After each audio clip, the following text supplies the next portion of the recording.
Pop, you okay?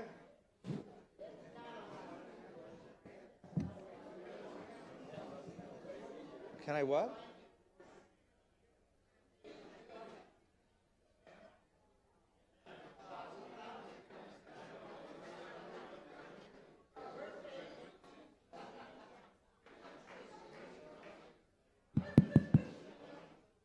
Good evening.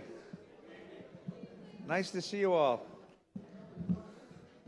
Happy Thursday. Good. Good evening. Good evening. Good evening. Thank you for coming. Lovely to have everybody here. I understand there's an author here, so we'll share this tonight. It's lovely. So let me ask, we'll do this in the way that we do everything at VBS. Can I ask you to stand up? Everyone stand up. Put the books on the chair. Put your purses on a chair. Turn to the folks around you and say, damn glad you're here.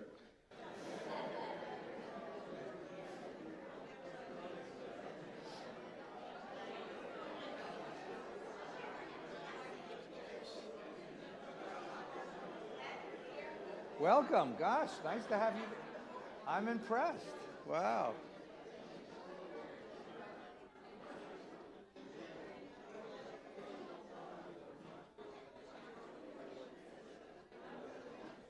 All right, and the custom. Now listen, shh, I know this violates all of the protocol.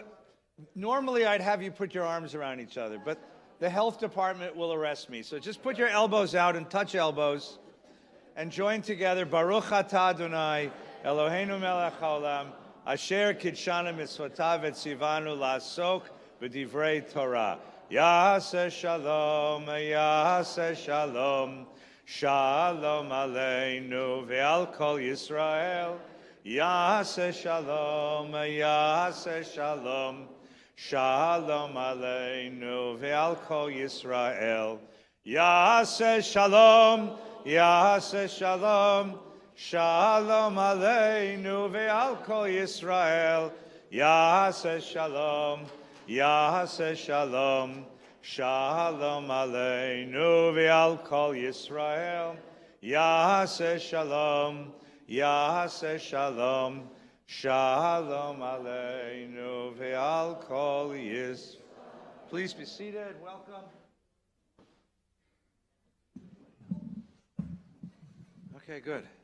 I want to welcome a very, very dear friend, Rabbi Dr. Bradley Shavit. Artson is the head of the Ziegler Rabbinical School at the American Jewish University and the principal thinker of the conservative movement in the world. And I'm really honored to have him as a friend and tonight as an interlocutor and a conversationalist and to share this evening. So thank you, Brad, for coming tonight. So in 1970, I worked at Camp Ramah, 1971. 1970, I worked in Camp Ramah the whole summer. I was a junior counselor. I worked for 9 weeks at Camp Ramah and made $75. And I decided that I would invest my $75 on one date with the girl that I wanted more than anything in the world. So I asked her out. She was 2 years younger than me, and her parents trusted me to take her out. I borrowed my father's Plymouth Fury 3, which was a car roughly the size of Montana, right? Made reservation at the Malibu Sea Lion restaurant.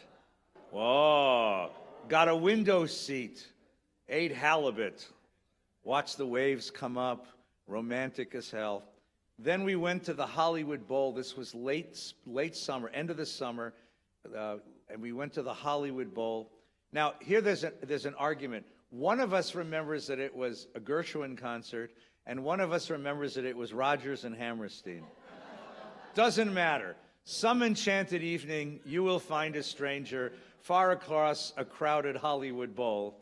I slipped my arm around this beautiful girl. We were sitting under the stars at the bowl, listening to this beautiful music. And when the music ended, I said, "What would you like to do now?" And she said, "It's slichus. Let's go to shul." And I have to confess to you, that's not what I had in mind.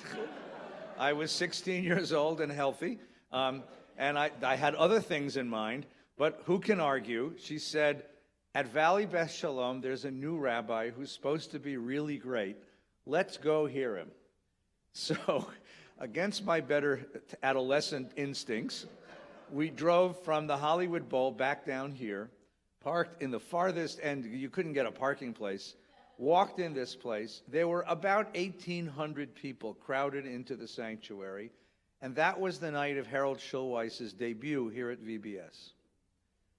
Here was a rabbi who spoke in an idiom, in a manner that I had never heard. I'd grown up in synagogues. I was active in USY. I'd heard a lot of rabbis in a lot of synagogues. Not only was it the oratory or the idiom, the method of communicating, but the message of this rabbi was, Judaism has something to teach you that is profoundly grown up, profoundly mature, profoundly challenging, profoundly intellectual. I'm not going to talk down to you. You have to rise up and listen to me.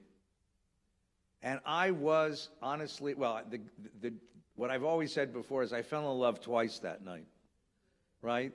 The girl I dated, one of them I married and one of them I worked for, but I mixed them up, you know. The girl is Nina, and we've been married now 40 years. And Harold was my teacher. When I was in high school, I came to hear him whenever I could. When I went to college, Dad would go, Mom and Dad would come hear him, and my father, I shouldn't give this away, but my father would smuggle a little tape recorder in, and he would send me the cassettes. When I came back to rabbinical school, I started rabbinical school at what was then the University of Judaism, and he was our teacher in the second year. If you think he was intimidating on the pulpit, you should be in a classroom when there was only 12 of us. Whew! I mean, he was ferocious. And I learned with him, and I fell in love with him. And then went away to rabbinical school in New York City, in Israel. Came back, worked in Texas for 8 years.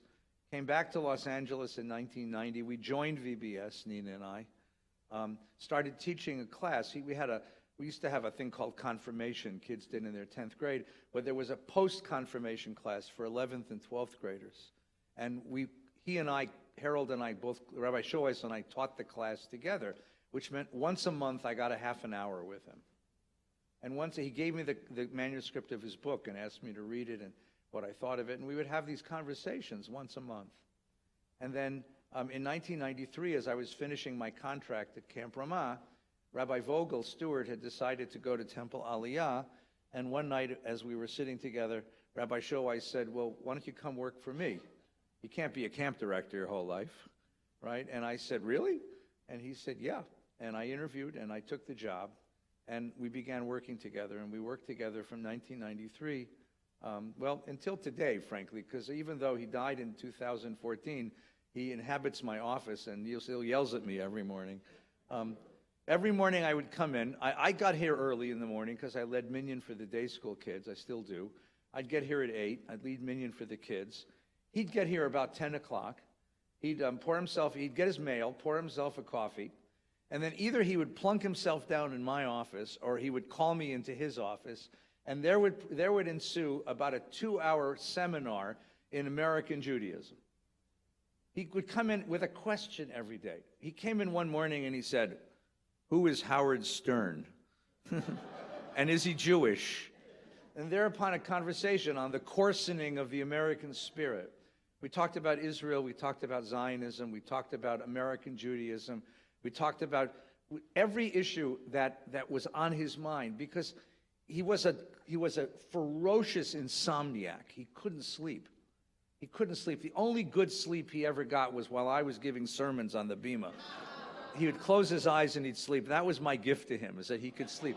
But otherwise, he was up all night, literally up all night thinking stuff. His mind was racing, thinking stuff. He was writing stuff. He was mad. And he'd come in the morning with all these notes of stuff that he'd worked all night on, and he wanted to talk. And he wanted someone to work this stuff out with him. And he came up with ideas, and it soon became very clear to me that my job here was to edit him, because if I let him run all the programs that he thought up, if I had to implement all the plans that he imagined, it would have taken 10 synagogues to do that. So I had pick and choose a few of them, Keruv, and the the Jewish World Watch. These were some of the projects that sort of I green-lighted so that he could do. Because otherwise there were 100 projects. There were 100 projects a week. It was remarkable. This incredibly fruitful mind. So I decided at one point that I really wanted to write his biography. And I needed a sort of structure to do it. When we left New York in 1982, I was ABD at Columbia. I had finished all my coursework for a doctorate in education at Teachers College.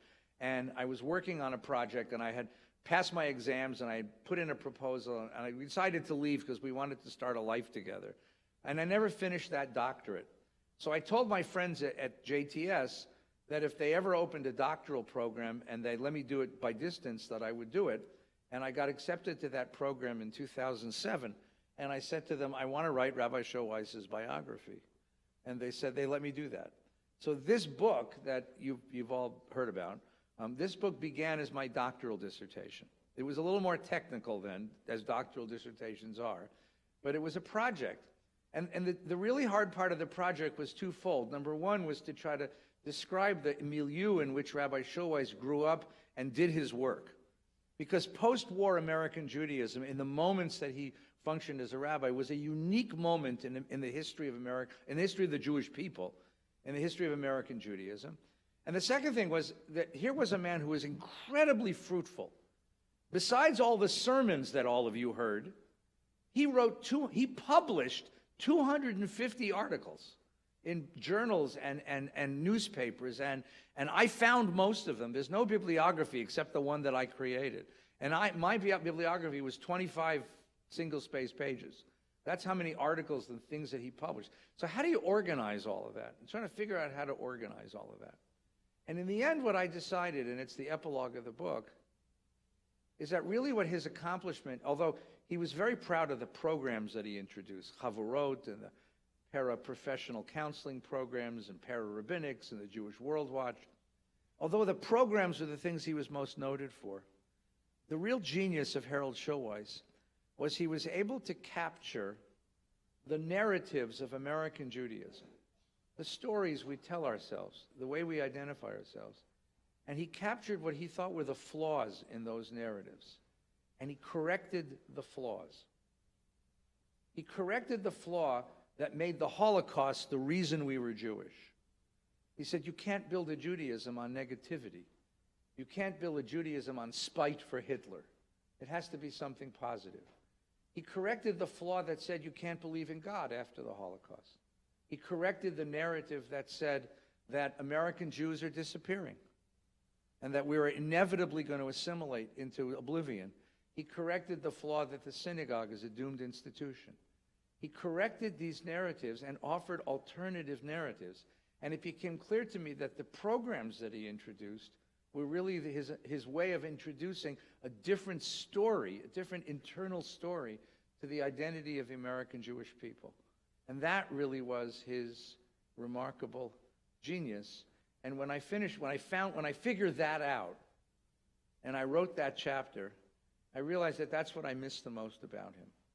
That I really would have wanted that sensibility. I really want that sensibility now. To be able to hear the narratives of our community.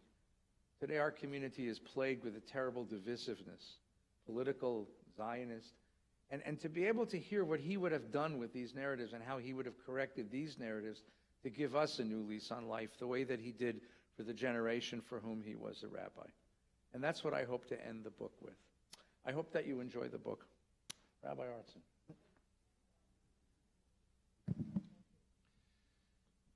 How many of you were in VBS the night that this rabbi was installed? So I was the installing rabbi. They couldn't find someone, So, and I said that night that we were uninstalling the greatest pulpit rabbi in America, and we were installing the greatest pulpit rabbi in America.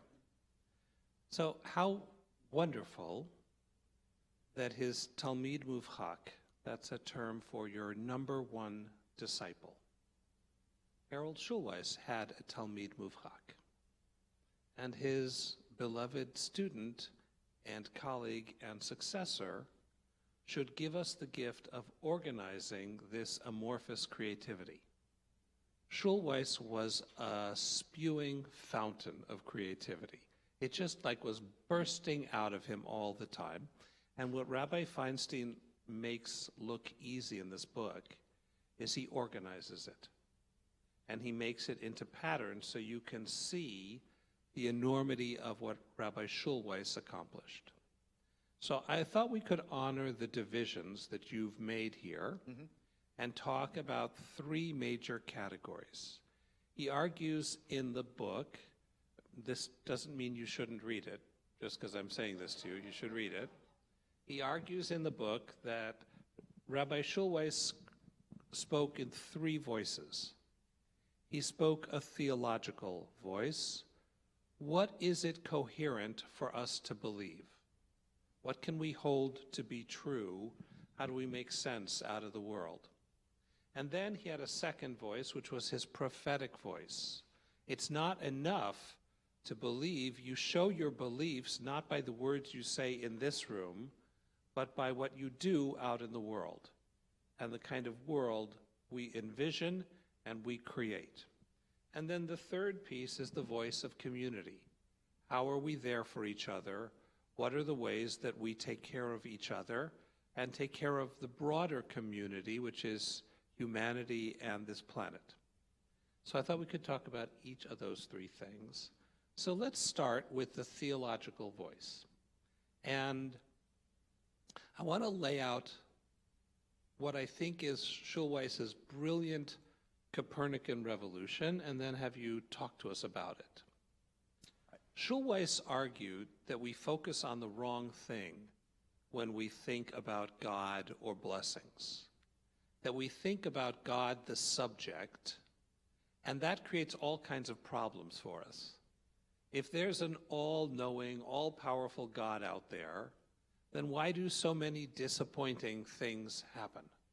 Why are there so many tragedies? If God is love and goodness and power, then why is there so much heartbreak? And Schulweis brilliantly didn't get into a dispute about that. He instead turned it around and said, you should be focusing instead on the attributes of God. Remember that Moses was not able to see God pass by. He only saw after God had passed. And Schulweis takes that to be a metaphor for we know what's godly. Compassion is godly. Goodness is godly. Caring for each other, that's godly. Righteousness, that's good. So instead of focusing on God, the object of all of this, let's focus on the attributes that help us know how to be in the world. Talk to me about that kind of understanding of God and what it entails. Okay. Rabbi Schulweis's teacher was Mordechai Kaplan. Kaplan was a tremendous intellect, a tremendous scholar and student of modern Judaism. And for Kaplan, Kaplan lives in the, flourishes in the 30s. And he's looking at a whole generation of Jews leaving Judaism because they can't believe what the Torah says. The famous story about Kaplan, which is probably apocryphal, but it's still true, is that Kaplan was a young rabbi, young newly ordained rabbi, and he was working in an Orthodox synagogue on the Upper West Side of Manhattan, the Jewish center, and it was Passover, first day, and he was giving a sermon about the miracles of Passover. The 10 plagues, the burning bush, the stick that turns into a snake. And in the middle of the sermon, Kaplan stops. He stops cold in the middle of the sermon. And the congregation is seeing the rabbi stand there just bewildered because the rabbi stopped and asked himself a question which no rabbi should ever ask himself in the middle of his sermon. He asked himself, do you believe all this? I mean, Kaplan, after all, had a PhD from Columbia University. Right? He'd studied science. He knew that science tells you that the laws of nature apply in all places at all times. The laws of nature are ubiquitous. And here he's preaching about sticks that turn into snakes and bushes that burn and frogs that come from the sky. And he stopped and said, do you believe all this? And he stepped off the pulpit. And he actually stepped out of the rabbinate for a number of years. He became an insurance salesman for the Metropolitan Life Insurance. But he was a dreadful failure. It turns out if you can't sell God, you can't sell insurance. And then he went back and became a professor at JTS and began to rethink it. And Kaplan's idea was that the reason why modern people can't believe in God is because we see the universe with different eyes than our ancestors did. Science has changed us indelibly, unerasably. Schulweis begins with that idea, that what you believe matters. That Judaism isn't just identity. Judaism isn't just belonging to a community. Judaism is what you believe. It's a truth. To be Jewish is to embrace a truth. But for Schulweis, the problem wasn't science changing everything. For Schulweis, it was a moral problem. Schulweis grows up. He was born in 1925, so he's a teenager during the Holocaust. The Holocaust deeply scars him. His own experience as a pulpit rabbi, dealing with people's tragedies, deeply scars him. His own personal tragedies in his life deeply scars him. And Rabbi Schulweis decides that the biggest problem isn't, I can't believe in what the tradition tells me to believe in because I believe in science. The biggest problem is, as you said, how can I believe in a God who's good and allows terrible things like this to happen? So he's trying to find a belief that he can embrace. So what he decides is that he looks again at the tradition, and he asks himself this question. Baruch atah Adonai, praised is God, Eloheinu melech haolam, ruler of the universe, hamotzi lechem min haaretz, who brings forth bread from the earth. If the purpose of the bracha was only to praise God, why don't you just say, Baruch atah Adonai, Eloheinu melech haolam, period? Why do you got to add the motzi lechem part? You add the motzi lechem part because the purpose of the bracha is to shift your attention away from a God to what one does in life that is godly. That's the ultimate purpose of religion. I once taught this to kids. And I said to the kids, what's a noun? And all the kids said, person, place, or thing. I said, great. And what's a verb? Something you do. I said, good. Is the word God a noun or a verb? Kids say, it's a noun. God is a somebody. I said, okay, good. What if it's a verb? And they all start to laugh. I said, what are you laughing? What would it mean to be godding? I said, good. What would it mean to be godding? What would it mean to be doing God in the world? The classic Schulweis formulation. For him, the only God he could believe in was not a God up there. The only God he could believe in was a God that we act out in the world to act godly. And this notion of godliness, the way that we behave in the world, whether there's a God up there, you can't say yes or no, but that's irrelevant. What's important is the next act that you perform. Is it a godly act or is it an ungodly act? And that really is what the whole universe depends upon. And that takes him out of the problem of having to justify why bad things happen to good people. Because the answer is bad things happen to good people because the world is filled with all sorts of randomness and evil.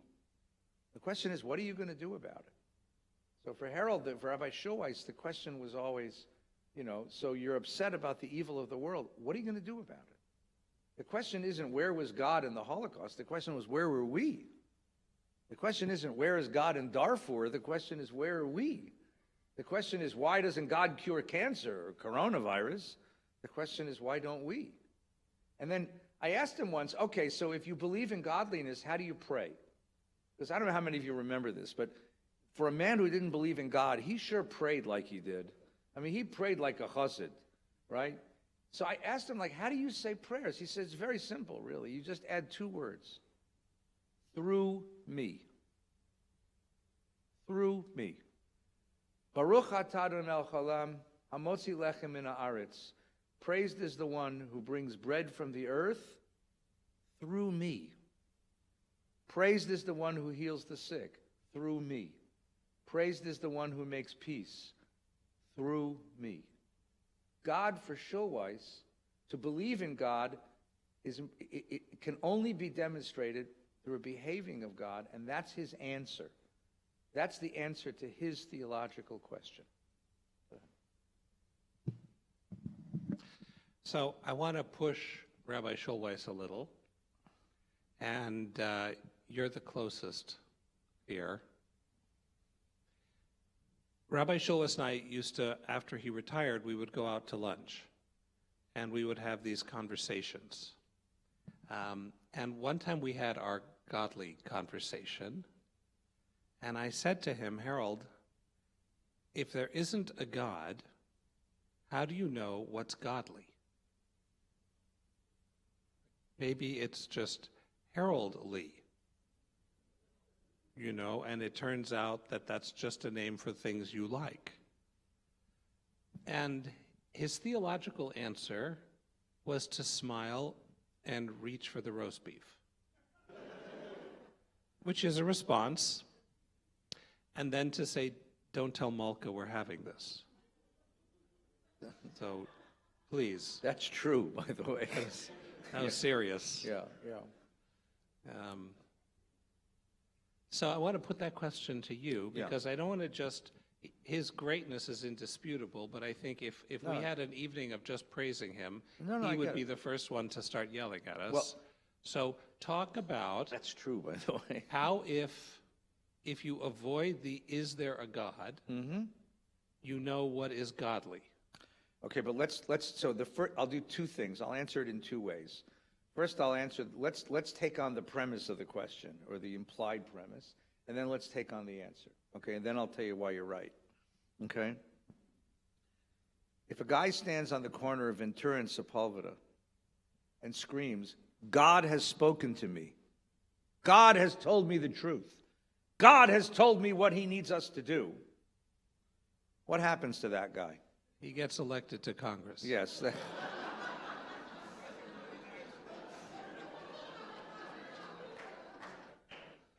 Always schlepping politics in. You call the nice men in the white coats, and they take that person away, and they give him a shot of Haldol, and he calms down. When you say, I'm looking for God to tell me what's right and wrong, how do you know it's God telling you what's right and wrong? By the way, it's not our problem, even in the Bible. You recall there's a story in the Bible, which is perhaps the most terrifying story in the whole Bible, where God comes to a man and says, I want you to take your son, the one you waited a lifetime to be born, the one who you've pinned all of your hopes and dreams on. I want you to take him out to a place I'm going to show you, and I want you to murder him for me. Is that God speaking? Is that God telling you what's right and wrong? Is that a projection of his own? What the hell is that?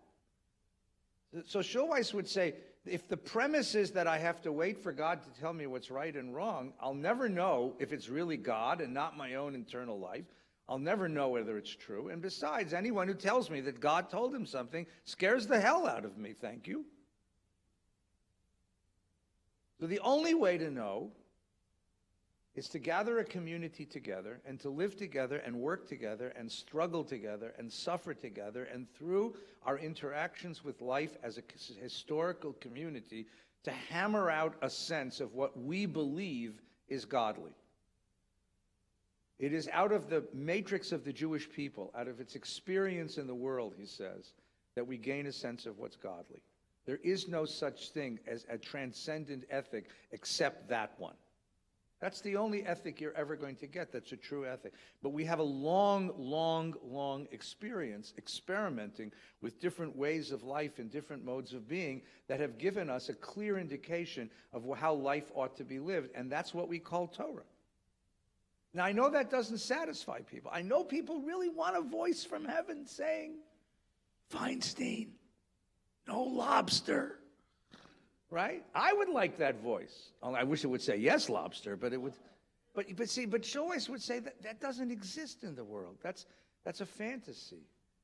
You want transcendent ethics, but they're simply not available to us. What is available, the only transcendence that is available, is a sort of historical, cultural transcendence of a people that has lived as a self-identified, coherent group of a community of people, a culture, through multiple civilizations, through multiple eons, have come to an idea, a clear idea of what makes life worth living. That's the only ethic available to us. Now, your critique is a very important critique. You say, well, then why is it any better than anybody else's? Why is the Jewish ethic better than the Chinese ethic, right? Or anybody else's ethic? And the answer is, you can't tell except that you can look at the life of that people and see where the life of that people has led us. But for Schulweis, that's as far as one can go to make an objective statement, an objective proposition about the value of a transcendent ethic. But a lot of people find that very uncomfortable. Harold used to say to me, he'd give these lectures about godliness, and I'd see him in the morning. Like, he'd go all the synagogues and colleges. How did it go? He said, well, they didn't like it so much. I said, what do you mean they didn't like it so much? And he'd say to me, they want a God who can give them a hug. And his God doesn't give you hugs. His God is just a voice of demands, of commandments, of mitzvah, of things that need to be done. It's not a God that embraces you. It's not a God who's outside of you. It's the voice within of conscience, always demanding. That was as far as, and he understood that his idea of God couldn't satisfy that need for a mystical, transcendent kind of experience of God. He had a lot of suspicion of religious experience. He was very suspicious of it. And for him, he understood that that didn't satisfy people. But he said, that's as far as I can go. That's as much as I can say. When I was a rabbinical student in New York at the same school that your rabbi attended, I had grown up in a completely non-observant home. So all of the Judaism that I got from books or from watching people around me when they didn't think I was watching. And the seminary put out a folio manuscript of a medieval prayer book that had been hand illuminated. So people would write out of Siddur, and then they would paint all over it, beautiful illustrations. And I noticed that every guy wearing a talit in 13th century Italy wore it over his head. I didn't know people did that. It looked interesting. So based on a 13th century manuscript, I started at morning services at JTS putting the talis over my head. And after about a week and a half, I'm finishing up services and someone whacks me on my back, and I turned around and it's Chancellor Gerson Cohen. And Cohen says to me, another Kaplanian Jew, Cohen says, I've looked into you, and they tell me you're not a kook. The last guy who used to do this, he was a kook. But they say you're not. So why are you doing this? And I said, well, the Rothschild miscellany has people wearing their talises over their head. And of course, Cohen was a medieval historian, and that was like a home run answer. He actually took me out to lunch for that answer. Well, he was also the loved librarian. That. He had been the librarian of the seminary before he became chancellor, so he bought every book. Right. You know, he knew like, every book. That was a good investment. That was Artson. tremendous, yeah. Okay, but so I want to just circle back one more time, and then I want us to move on to a prophetic voice. I want to finish this one. Go ahead. Yeah, so we have to get God finished here. So a God who hugs isn't a God who says, Feinstein, no lobster. Mm-hmm. It's just a God who doesn't leave you alone in your difficult moments. And that was where Harold and I would end our conversations, because I would say, I certainly agree, there's no way to understand God except through our own imagination. So any understanding of God, but frankly, I've only been married 36 years, but I don't claim to have an objective understanding of Ilana. I understand Ilana through my own filter, which is why I get it wrong so often. Right? But we all do that. But what is hard with just the godly is not having the God who will hug, not having the God who doesn't say anything. I agree with Rabbi Schulweis, it's not a God who makes it better. It doesn't make the problem go away. It's not like if I only talk to that God in Aramaic long enough, then the problem will lift. That I don't believe and I don't need. I just need to know I'm not alone. And that was a part where I think his life experience and his temperament, and I want to say this as his praise, even though can't go the full distance with him on this, he was such a moral man. And what he had seen in his lifetime was the way emotions can rob a nation of morality and reason. You get a crowd of crazy people with a little dictator in front of the room, you can stir up their passions for anything. So ultimately, what you want to appeal to and what you want to elevate as divine is not the one who can stir up your passions. You want the one who will allow you to understand with the greatest clarity what is the greatest good. And that's your duty. Your obligation then is to live that life of goodness, whether that's emotionally satisfying or not. Because if your ultimate goal is emotional satisfaction, you're actually not worshiping anything other than your own need. But ultimately, if you can step beyond that into your pain is my responsibility, then you have the ability to stand on something firm that the passion of the age can't sway. Yeah, so the Rabbi Schulweis's principal book of theology, well, there's two of them, the one that you can't read and the one that you can read. The one that you can't read is called Evil and the Morality of God. Good luck with that one. The one that you can read is called For Those Who Can't Believe. He wrote that in 1992 and published it in 1993. And he actually didn't come up with the title. That was actually his editor. But he loved it, For Those Who Can't Believe. But for a book called For Those Who Can't Believe, a book that's trying to offer faith for those who are limited in their capacity to imagine God, you get to the 10th chapter, which is close to the end of the book, and the book is set up more or less as a conversation between Rabbi Schulweis and an imagined young man named David.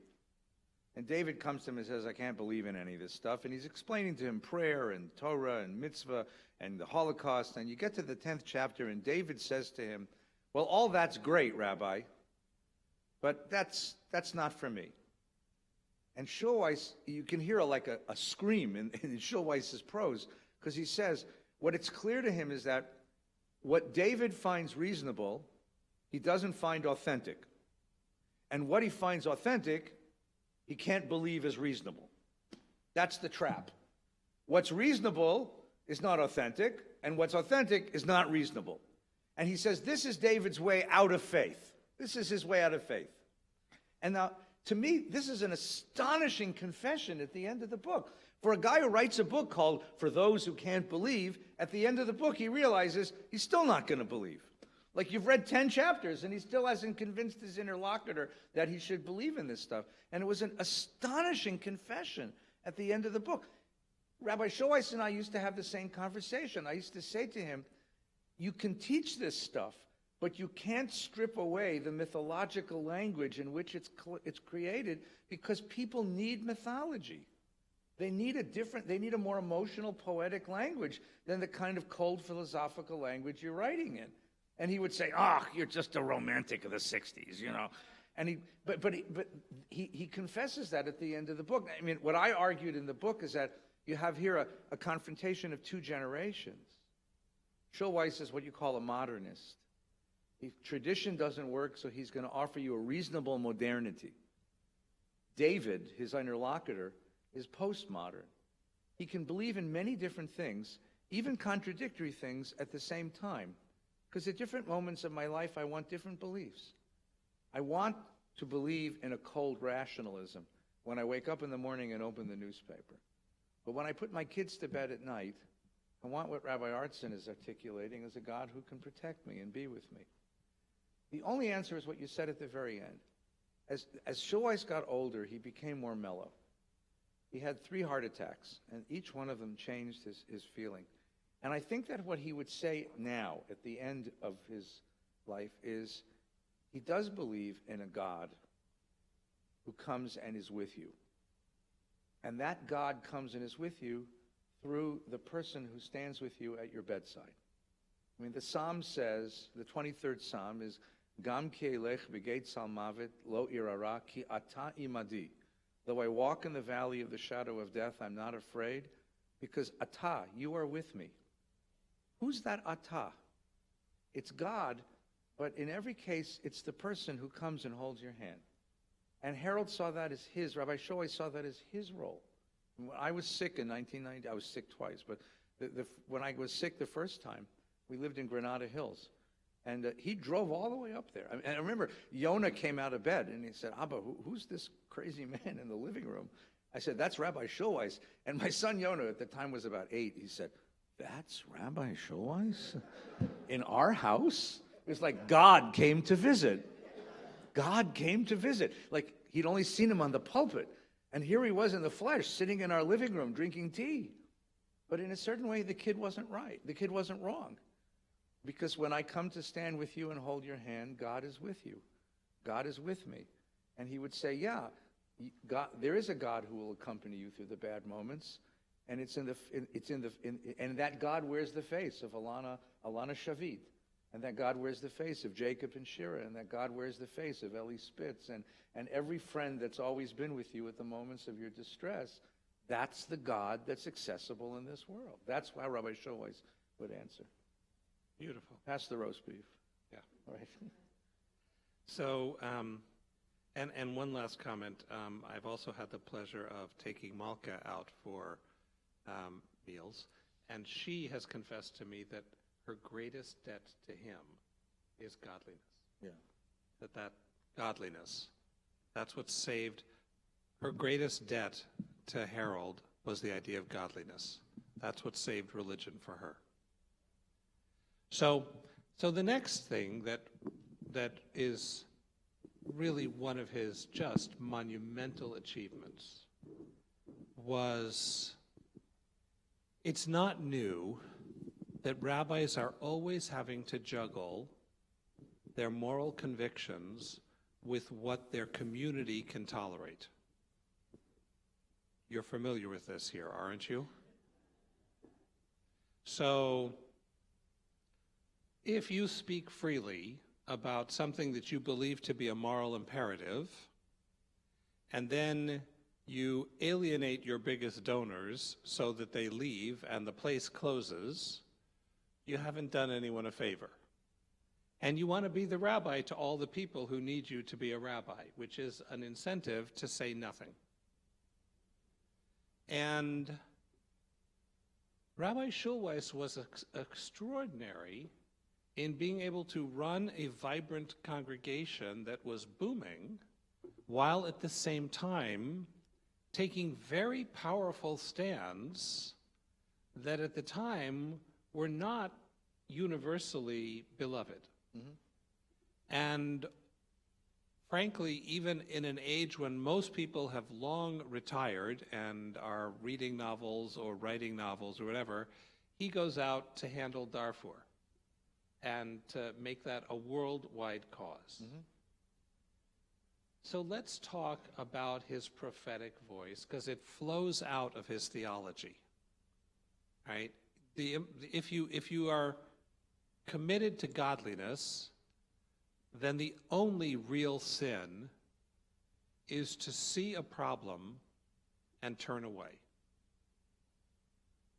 If you see that something is wrong, if you see that someone is hurting, and you don't do something about it, then there's no God in the room. Mm-hmm. No ata imadi. Mm-hmm. So talk about that prophetic voice that he launched. And I guess the other thing I want to say is that you were following and discussing with him on the inside. I was at this point in a synagogue in Mission Viejo with the rest of the American rabbinate waiting for what Harold Schulweis would unleash on the high holidays. and the rest of us would then scramble to figure out what to do with. Yeah, unleash is the right word, too. There was a sort of wolf quality of this, there was a ferocity to it. There really was a ferocity to it. What I suggested in the book is that each decade he took on a different challenge. So that in the first decade, in the decade of the 60s, he took on the challenge of the Holocaust. Remember in 1967 when we fight the Six-Day War, and then the 70s that followed it, that's when people became really aware of the Holocaust. Up until that point, the Holocaust was not a reality for American Jews. It really wasn't talked about. The first monuments and memorials weren't built until after 67. But from 67 onward, the Holocaust becomes a central theme of American Judaism. I mean, how many of you have ever been to any kind of fundraising activity where at the end of the appeal, the person made some kind of an appeal to the 6 million, And for Schulweis, there was something perverse about this. There was something perverse about building a Judaism based on death and destruction. Emil Fackenheim's famous dictum that we are here to make sure that Hitler doesn't win a posthumous victory, for him was an insult. Because building a Judaism based on spite, instead of building a Judaism based on something positive, was not a Judaism. So his first cause, in terms of prophetic Judaism, was to take the Holocaust and completely reverse its valence. And the valence was that there were Christians who rescued Jews during the Holocaust. Moral heroism, or the godliness that he believed in. If godliness was real, it had to exist in all circumstances, in all moments. If you could find it in the darkest of moments, you could find it in any moment. And he found it in the darkest of moments. The story is that he was still a rabbi. It was in 1963 or 64. He was a rabbi in Oakland. He went to a Jewish fundraising affair at the Fairmont Hotel in San Francisco, which at the time was owned by the philanthropist Benjamin Swig. And Harold knew Swig. And Swig, during the dinner, invites him over and says, I want you to meet somebody. And he introduces to a man who's wearing gray coveralls named Fritz Grabe. And he tells Mr. Grabe, tell the rabbi your story. Fritz Grabe is a German national. Fritz Grabe was a member of the Nazi Party. Fritz Grabe owned a big construction company in Germany during the war, and he had contracts with the Nazi government. Fritz Grabe had a contract to build defense installations on the Polish-Ukrainian border. And he watched the Nazis liquidating Jewish cities in that area, and it sickened him. And somehow Fritz Grabe heard a call. And what he started to do was told the Nazis that he needed Jewish slave laborers to do his jobs. And they gave him guys off of trains, out of camps. He started pulling in Jews wherever he could find them, out of concentration camps, off of boxcars. And at the end of the war, Fritz Grabe had 5,500 Jews on his payroll. Every Jew on his payroll was saved from the Nazis. And Schulweis is standing in this hotel listening to this man tell the story. And you saved 5,500 Jews? What did we ever do to say thank you to you? And he said, I don't want any thanks. What happened is that the Nazis caught on by the end. So Grabe went across the border and gave himself up to the Allies and ended up testifying at the Nuremberg trials, which meant that he was a persona non grata in Germany and came to America, and Benjamin Swig gave him a job at the hotel as the maintenance director of the hotel. Rabbi Schulweis realized that there were 50,000 Fritz Grabes. There were 50,000 Germans, Poles, Russians, Ukrainians, French, English, French people who were living under Nazi occupation who saved Jewish lives. And each one of them was a testimony that human goodness is possible. That was his first correction of a narrative. And then the second narrative was, as the 70s and the 80s, we turned inward, became only concerned with ourselves and forgot that there was a world outside. And Rabbi Schulweis reminded us that there's a world outside and we're responsible for it. That it's not a choice between our own and them, us and them. That to be a Jew is to always take responsibility to bring blessing to the world and not just to take care of your own. And then, of course, in the 1990s, he had this experience. He gave a sermon in 1992 where he welcomed gay and lesbian Jews and their families to the shul. He had given a sermon in the 70s, and I couldn't find the date, but Jerry Danzig told me that he did it because he was there. And he said in the 1970s that to be homosexual was to be, if not morally perverse, at least sick. And then what happened was, a woman came to see him in the summer of 1991 and told him a story about her son. Her son had always been a little peculiar. The son went off to college, came home from college once and confessed to his parents that he was a homosexual, and had had a number of relationships with men. And the parents, of course, were aghast, and they enrolled the kid in one of these reprogramming programs.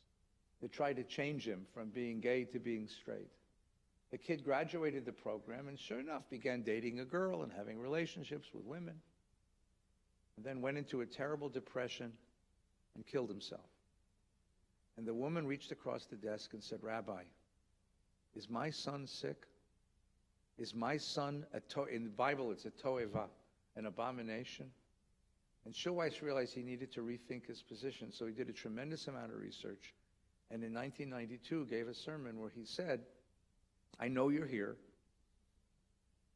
and you know you're here, so listen, this is your place. I am your rabbi. This is your shul. We are your family. You have a place here." It was the only time in 40 years that Harold Schulweis ever got a standing ovation for a sermon, that sermon. And it was a tremendous moral. Now, what happened next was even more interesting, because then he took that message to our union, to the Rabbinical Assembly. And he spoke to the Rabbinical Assembly in 1993. The meeting was at the Universal Sheraton. And he said, "Rabbis, we have to make halakha not only based on what it says in the book, but what it says in our hearts, what conscience leads us to do." And it was really interesting because he gives this talk. It got a tepid response in the room. The following morning, the chancellor of the Jewish Theological Seminary, Ismar Shorsh, asked for the floor. And he got up and he gave a vicious response to Schulweis, where he said, morality has nothing to do with Jewish law. Morality is a question of fads and fashions. We define our religion only by the book. Now, you should know, by the way, that a young rabbi in Mission Viejo wrote a response. A young rabbi in Mission Viejo risked his career to write a response in the Conservative Judaism magazine, in the journal that we rabbis get. And that young rabbi said, "If justice isn't part of Judaism, I want nothing to do with it. If doing what is right is not the preeminent guide to what makes something holy, I want nothing to do with it." He ended up doing okay. He didn't lose his job. He ended up doing quite fine. But this was Rabbi Schulweis's idea. And the final iteration of this was his conviction that there is one element sort of missing from the Jewish conversation, and that's conscience. The cultivation and the elevation of conscience is what we're all about. So in each decade, he took on a different challenge and spoke in that prophetic voice. And I will say, as a then young rabbi, Yeah. it was at least once upon a time a custom. You would bring your kids to the first rabbinical assembly when they were like a year old, so you could just show them to everybody. So I walk into the Century Plaza, unaware of what had just happened, which was Rabbi Schulweis had spoken the night before. Yeah. Chancellor Schorsch had just gotten finished. I had written a legal paper arguing for gay marriage and gay ordination while I was in rabbinical school in 1985, and was for a while the most despised person at JTS, which, you know, takes some doing. I walked in thinking I was going to say, "This is Jacob, this is Shira." They would say, "How cute." They didn't. People came running up and said, "Oh my God, do you know what just happened?" And then they tell me what Schulweis said, and they told me what Schorsch said, as if this was about me. And that did inspire me to go home and write The Holy and the Good. I will say that the impact of Schulweis, though, was he had already by then a level of greatness that was unassailable. So that when someone of his stature endorsed your position, you had cover. right? It was not, the day after Schulweis agreed with me, it wasn't dangerous anymore, right? And he knew that. And he used his clout to provide cover. But I think what he also did is remind us, because it's so easy to focus on the brick and mortar. It's so easy to focus on budgets and membership rolls, and all of these things are important. But they're important as a means to something. And Schulweis was the one who would break through and say, no, here's why we're worried about those things. It's for this goal. And he was always the one who saw the invisible, saw the people who were marginalized, and then used his considerable belonging and clout to shine a light on them. And in that sense, his prophetic voice moves into his community. So I want to remind you of one of the great moments in the life of Valley Beth Shalom.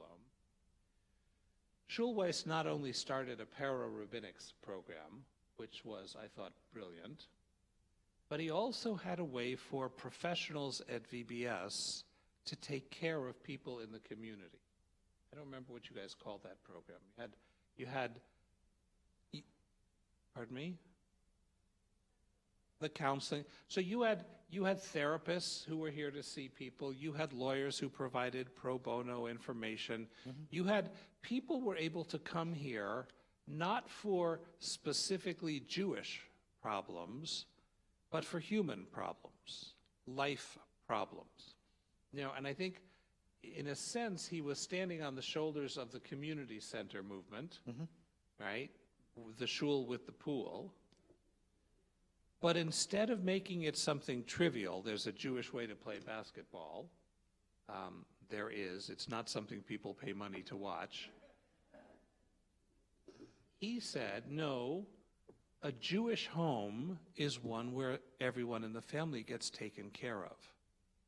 And so this is a synagogue not just because of what we do on Shabbat in the sanctuary, it's because of the people who know that they can come here and get cared for. Talk to us about that. Well, the phrase he used was a brilliant phrase. He said, the task at hand is the humanization of the synagogue. And what he recognized was, and this was, I think it's true for all time, but it was particularly true for 1970. Because if you remember 1970, if you remember this neighborhood in 1970, I mean, we came to the San Fernando Valley in 1961, and, like, everything was new. Like, the houses were new, the streets were new, the stores were, there were no trees, because everything was new. And everybody was new. Everybody had come from someplace else. Except for Nina, nobody was born in Los Angeles. Everyone was from New York, Philadelphia, Chicago, someplace else. And we'd all come here, and our parents and grandparents, either your parents and grandparents were on the East Coast, or if they happened to be in LA, they were at Fairfax. And the only way to get to Fairfax was to go over Laurel Canyon, and it would make you throw up, right? So he looks at this congregation, and he sees that the biggest problem isn't that you don't believe in God. The biggest problem isn't that you're not keeping kosher. The biggest problem isn't that you're not giving enough money to the UJA. The biggest problem is we're all lonely. There's no connection. You come into a shul, you daven, you leave, nobody says anything to you. You go home, the same person you get. Ronnie Wolfson, who's our dear neighbor and friend, who, by the way, just got a brand new kidney. So thank you to God and to the doctors of the Mayo Kidney. He gave a kidney, and she got a kidney. Ronnie, Susie, they're one. They're one person. But Ronnie's famous story is he went to a synagogue somewhere on the East Coast. He walks into a sanctuary. Sanctuary has 1,500 seats. 1,490 of them are empty on a Shabbos morning. So he finds a seat and he sits down, and a little old man comes in and says, "Excuse me, but you're sitting in my seat." and the sad thing is, he said, that's the only person who talked to me the whole morning, Like, nobody else said hello. The only person who said hello was the janitor, Schulweis says the problem is we don't talk to each other, we don't know each other. So the whole chavurah idea was to make connections among people. And the thing that was so challenging was that it meant that the rabbi lost control, because the rabbi wasn't at every chavurah. You'd send Jews off and you'd tell them, make Judaism. And they did. And chavurot meant, and chavurot formed like surrogate families. And it worked, and it brought community together. And it gave people a place, a way of understanding that they were connected to each other. And that was the great genius.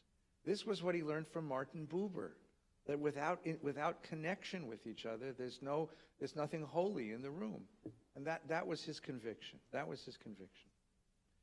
So before we wrap up, I want to ask you a difficult question. Sure.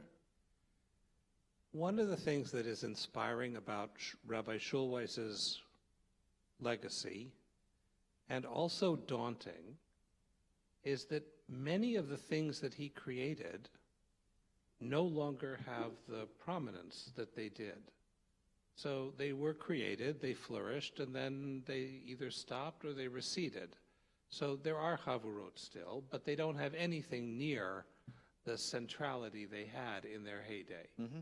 And the counseling center, I don't know if it still exists or not. Oh, actually, it's doing really well. Thank you. That's that, good. That actually is Glad to hear. In many ways, stronger than it was. And the para-rabbinics? Para-rabbinics never worked at all. Never worked at all, although some good books came out of it. Yes, and some nice people came out of it. And some lovely people came out of it. Right? So part of what I remember Schulweis telling me is that you should never be afraid to fail. You should see your community as a laboratory. You should try. If it doesn't work, you should pull the plug and try something else. Mm-hmm. So I don't want to spend time on the things that Rabbi Schulweis launched that worked for a while and then faded. I want us to say, if we are Schulweisian, mm-hmm. if we're going to prioritize what needs to be done now, how do we humanize the Jewish community today? We, like Schulweis, can't look to the rabbis who came before us. They met the challenges of their time. We have to meet the challenges of now. So, Rabbi, what should we be doing? Well, the initial observation is very important. It's not just the ability to fail, although we're really good at that here at VBS. I want you to know. Our motto is, if you haven't screwed it up 3 ways, you don't know anything about it yet, right? What's more than that is you have to recognize that programs, initiatives, ideas, narratives work for a particular moment in history. Chavurot worked wonderfully for 3 main reasons. One, people didn't have extended families. We all came here as lonely, and we needed extended families. As soon as people started having extended families here in the San Fernando Valley, it became harder to be in a chavurah because you had to make a choice on Hanukkah or Pesach, where were you going to go? And the second reason it worked is because there was this huge army of women who were not working outside of the home. They had lots of time on their hands to plan chavurah activities. And the third reason it worked was because people didn't need expert programming. They were willing to put up with the mediocre stuff they'd create for each other. But as time got tighter, people said, no, I want someone better than me to plan this thing. And the chavurah idea sort of waned. And so we try other things. I mean, so moments change and different ideas, programs come and go, and that's okay. What stays the same is the deep inner perception. Rabbi Schulweis believed in the creative genius of the Jewish people. He believed that we have a resilience within us, a capacity to examine our situation and reinterpret the deepest core values of the tradition for every particular moment in our history, and to channel those moments, that resilience and that creativity into real empirical programs, into things that we do with each other, things that we do for each other. And this is really what his genius was.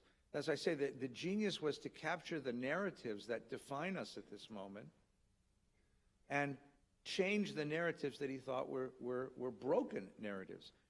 One of the broken narratives that's so loved by the community is that we're disappearing. Now, we love that narrative because Jews love pessimism.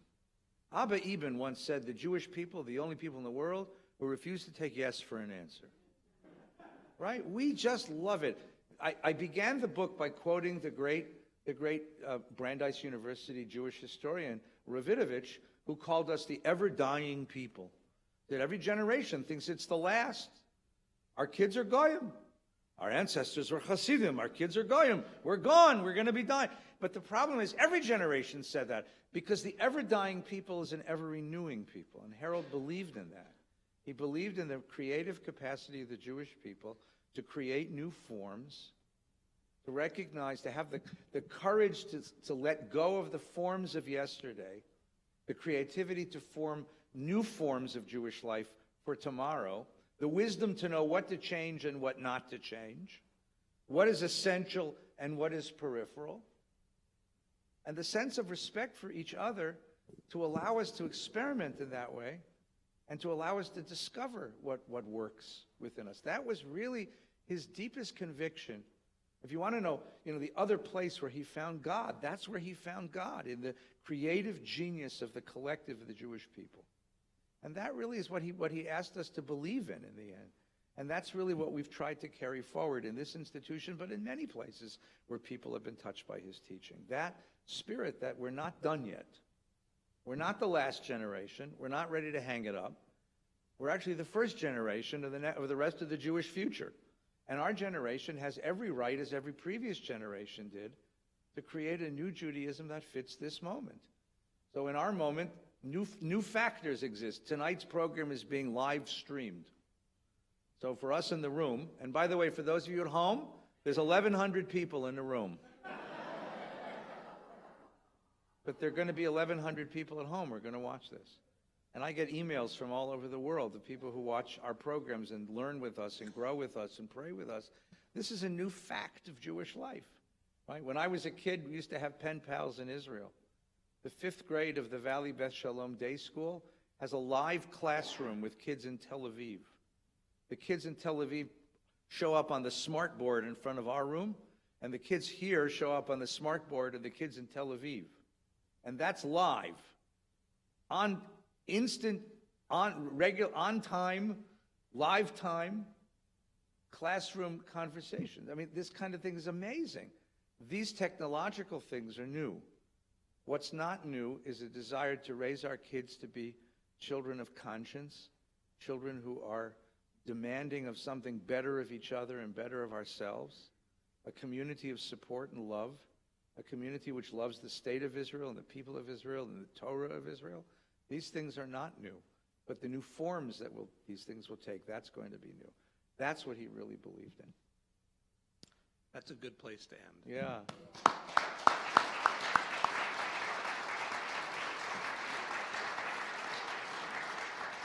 Thank you to Alana Zimmerman. Thank you to Louise. Thank you to Rabbi Artson for being so very, very kind and joining us tonight. If anybody would like to buy a book, the books are for sale. They're a little cheaper than on Amazon. And I would be glad to sign a book in any way that you'd like it signed. You have a personally. But if I ever find your book in a bookstore, in a used bookstore, I'm going to buy it and bring it back to you. So just be aware of that fact. Thank you for coming tonight. My love at home. I will. How you doing? Where are you in school?